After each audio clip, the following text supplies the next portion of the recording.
Hey guys, Barrett here with another movie review, and today we're talking about the Fantastic Four First Steps. Just came out the other day, got the chance to go and see it with a bunch of my friends. I just wanted to get on here and tell y'all what I thought about it. So basically, we're going to start off with the good, all right? This is the fourth movie version of the Fantastic Four that's happened and has come to life, come to screen. First, you got the one that never came out, that was recorded literally so the studio could keep the rights to the movie.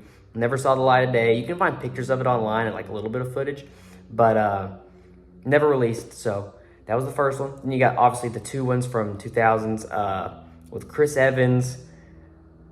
Why am I forgetting her name? Oh, Jessica Alba. How can you forget Jessica Alba's name? What am I doing? But yeah, both of those, they're movies. I like them a lot. A lot of people don't, but I think they're pretty cool, pretty charming. I have a lot of fun with them. And then lastly, the third one that happened before this one, film with Miles Teller. It was horrible. No one liked it. I hated it. It sucked. But now we're on to a good one. We're back with good Fantastic Four movies. And let's just get right into it. So, basically, this movie is amazing. It's not as good as Superman, like my last review. I think Superman beats this one out, but it is good, and I'll tell you guys why real quick here. So, let's look at the script here real quick. Let's see what we're getting into. So, we finally reached the newest version for the MCU. The first thing this movie does right is the setting. That's true. It's set in the 1960s, which I think is a great touch because the Fantastic Four debuted in the 60s in their first comic. So it's kind of a callback to like, hey, this is when the Fantastic Four happened. This is when they started. And now we're back in the movies with them. And we're in the 60s. We're back when they started. And it's pretty cool. I think in this movie, they've been the Fantastic Four for 4 years. So they're exposed. There's a cartoon of them in their own world. They're like, oh, hey, we know you from the cartoon. And like they have a whole bit with the thing where the thing's like, I don't say clobber in time. That's just in the cartoon. Everyone on the street's trying to get him to say it. Johnny's trying to get him to say it. You've probably seen it in the trailers. But it's a really fleshed out world. It's lived in. The Four have been working there for a long time. They fought all kinds of their villains already. As you can see, you know, when the movie opens up, there's like a little origin story, like montage. And it shows them getting their powers and like mentions villains they fought, like Red Ghost, Mole Man. Mole Man actually has a little bit of a part to play in this movie. He does great. Won't spoil it, but I like the Mole Man in this movie. He was cool. But then after they get through that origin, you know, we get to the characters, right? They all do a really good job. Best Invisible Woman's ever been in a movie for Fantastic Four, I'm pretty sure. Human Torch, great job with him. I mean, they kept him. They were talking about how they weren't going to make him womanizer in this one, but they still did. So they kind of lied about that. But he was still the Johnny Storm we know and love, just a lot smarter and a lot less of a jerk, which I think is kind of the best characterization we've had of Johnny so far. And then Reed Richards, Mr. Fantastic. He was great. Pedro Pascal did good. I think I like the 2000s Mr. Fantastic a little better, but he did do a good job here. In this movie, he doesn't use his powers much, which is one thing I kind of didn't like, but what I did like is they really showed the brainy side of him this time, and they really showed he's more of a scientist than he is a superhero. He does the science stuff first, superhero stuff on the side. He does both, but he's better at the science stuff, and I thought that was really cool. They showed that. The Thing, though, The Thing was really good. The Thing's my favorite of the characters in the Fantastic Four, always has been, always will be. I just find him really interesting. Like from that first scene in the old 2000s movies where he saves that guy on the bridge and his wife like comes to the scene and sees him save that guy's life, but she still just rejects him and takes off his ring and puts it on the ground. I don't remember if they're already married or they were engaged, but either way, she's done with them. And he tries to pick up the ring with his rock hands, and he can't, and Mr. Fantastic has to pick it up for him. Saddest scene in a superhero movie, like, ever, and really just lets you understand the character in a great way. You don't really get to see much of that here with him. Actually, you don't get to see a lot with The Thing. He's there, and he's contributing to the family, and they really show a good, like, family dynamic. Like, you can tell they love each other, they're a family, they've been tight this whole time. Nothing's gonna break them apart. But out of the four, he has the least to do. He even has this kind of, like, subplot with a girl he likes, but it's like she's in there like twice the movie. She has like a minute of screen time, but like they keep going back to him like kind of liking her, and it's obvious they couldn't find much for him to do, and they just kind of shoehorn that in there. But other than that, you know, The Thing's awesome. Like, I love The Thing. He does a great job. I think the new Thing is good. The CGI for him's good too, which I was kind of worried it wasn't going to be, but he looks great. All the four look great. What else is there? Sorry, but yeah, it was good to see Franklin in a Fantastic Four movie for the first time. He hasn't been in one of these at all, and now he is, and he does great. I mean, he's a baby, so I mean, not very hard acting job for him to do. He's a baby. Babies do, but the whole thing, right? He's a very crucial plot point to the movie. Part of the reason Galactus and Silver Surfer are coming to Earth. I mean, they do a great job with Galactus and Silver Surfer in this movie. I thought the Shala Ball version of Silver Surfer was going to be kind of mid, was going to be lame. I like the male Silver Surfer better, always have. I don't have a problem with her being in the movie because, like I said, she's in the comics too. I mean, both of them in the comics, both of them were Silver Surfer for a time. Now, there's little alternate universe stuff that goes with that there, but they both have been it, so I don't have a problem with it. And we haven't had her in the movie before, so might as well try her out. But I gotta say, I still like the male one better, but she does a great job in this movie, especially her actress. Her actress does a good job. And she is in the most interesting fight scene in maybe the entire MCU. They have like this amazing like visual scene, like in the middle of the movie. I'm not gonna spoil it, but there's like a fight scene they have, and she is like insane in it. Also, her relationship with Johnny, great. They played that amazing. They played it fantastic, if you want to go there. But she was great. Her character was great. Galactus was great. Most comic accurate Galactus I think we'll ever get. Like he's pulled right out of a comics or a cartoon or something.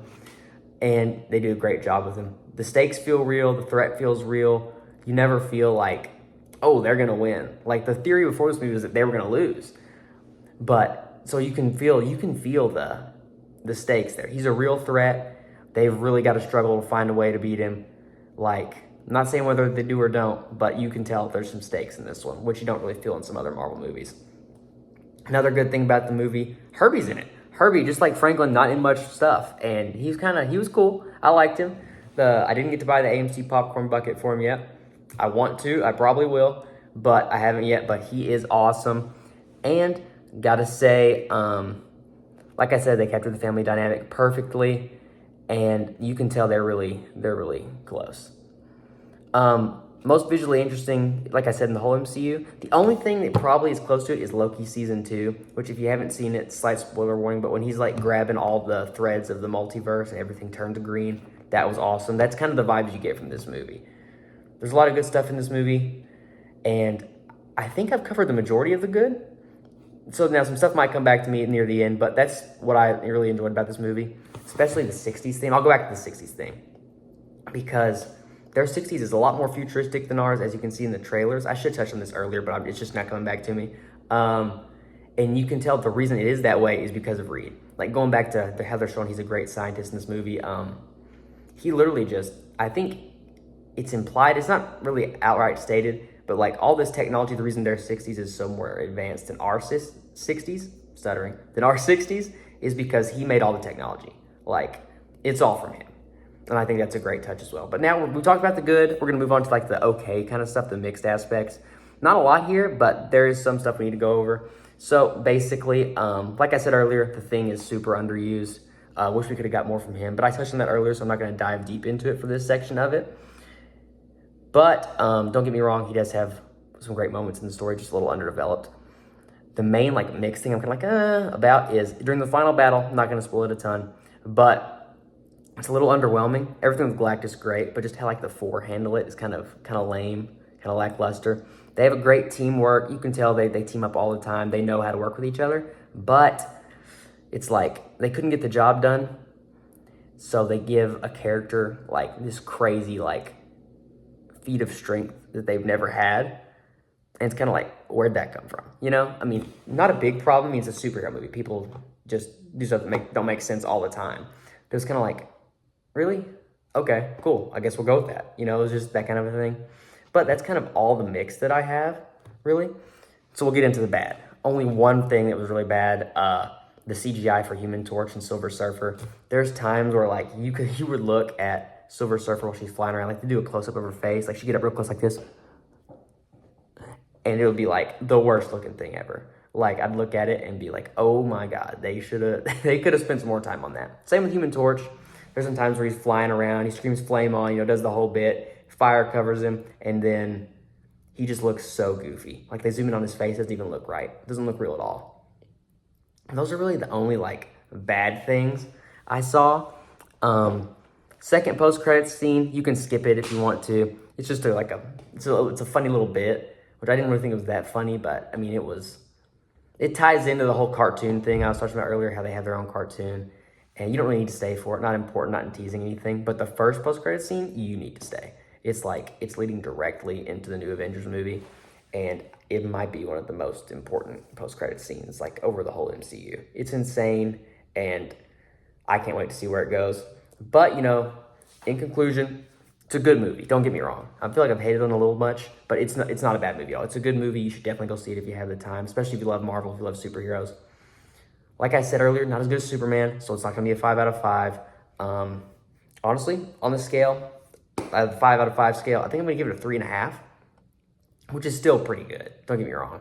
It's a 7 out of 10, not bad at all. You should definitely go check it out. It's worth seeing at least once. I thought it was really good. They do some interesting stuff with the team here. And this is the team that's going to be the Fantastic Four moving forward. They're going to be the next two Avengers movies, and they're going to be the Fantastic Four past that. And this is just their first go, which it's a great go. It's a great first go. You get to introduce the characters. You get the first actually good version of Galactus in a movie. You get another good version of Silver Surfer. Well, not as good as the first one, I don't think. Still really good, and probably the best version of the team all around. Not the best thing, but the best version of Invisible Woman for sure. Best version of Human Torch, probably. Even though I do have a soft spot for Chris Evans, best version of him. And I do think the 2000 Mr. Fantastic is better, but Pedro does a great job here as well. And just a way richer, like more developed world. So if you've been waiting for a really good Fantastic Four movie, this is it. You want to go see it. But I will say 3.5 out of 10. There's a lot of good stuff, but there's just a couple things that make me a little annoyed. But all in all, great movie. Make sure to go see it. Stick for that first post-credit scene, and make sure to like, comment, and subscribe. We'll see y'all in the next one, and go see Fantastic Four. All right, bye.